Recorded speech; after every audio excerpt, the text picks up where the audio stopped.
তুরস্কের উত্তর পশ্চিমাঞ্চলীয় বালিকেশির প্রদেশে ভয়াবহ ভূমিকম্প আঘাত এনেছে। রিক্টার স্কেলে ভূমিকম্পটির মাত্রা ছিল 6.1। এতে এখন পর্যন্ত একজনের মৃত্যুর খবর পাওয়া গেছে এবং আহত হয়েছেন অন্তত 29 জন। দেশটির স্বরাষ্ট্রমন্ত্রী আলী ইয়েরলিকায়া জানিয়েছেন, ভূমিকম্পের কেন্দ্রস্থল ছিল বালিকেশিরের সিন্দেরগি শহরে। সেখানে 81 বছর বয়সী এক নারী ধ্বংসস্তূপের নিচে চাপা পড়ে মারা যান। ভূমিকম্পে ওই অঞ্চলে অন্তত 16টি ভবন ধসে পড়েছে বলে জানান তিনি। আহতদের অনেকেই দ্রুত চিকিৎসা সেবা পেয়েছেন, তবে হতাহতের সংখ্যা আরও বাড়তে পারে বলে আশঙ্কা করা হচ্ছে।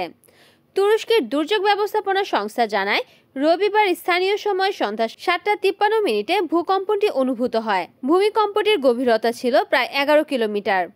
কম্পন অনুভূত হয়েছে ইস্তাম্বুল সহ আশেপাশের বিভিন্ন শহরে। ঘটনার পর প্রেসিডেন্ট রিসেপ তাইয়েপ এরদোয়ান এক বিবৃতি দিয়ে ভূমিকম্পে ক্ষতিগ্রস্তদের দ্রুত আরোগ্য কামনা করেন। তিনি জানান, উদ্ধার কার্যক্রম নিবিড়ভাবে পর্যবেক্ষণ করা হচ্ছে।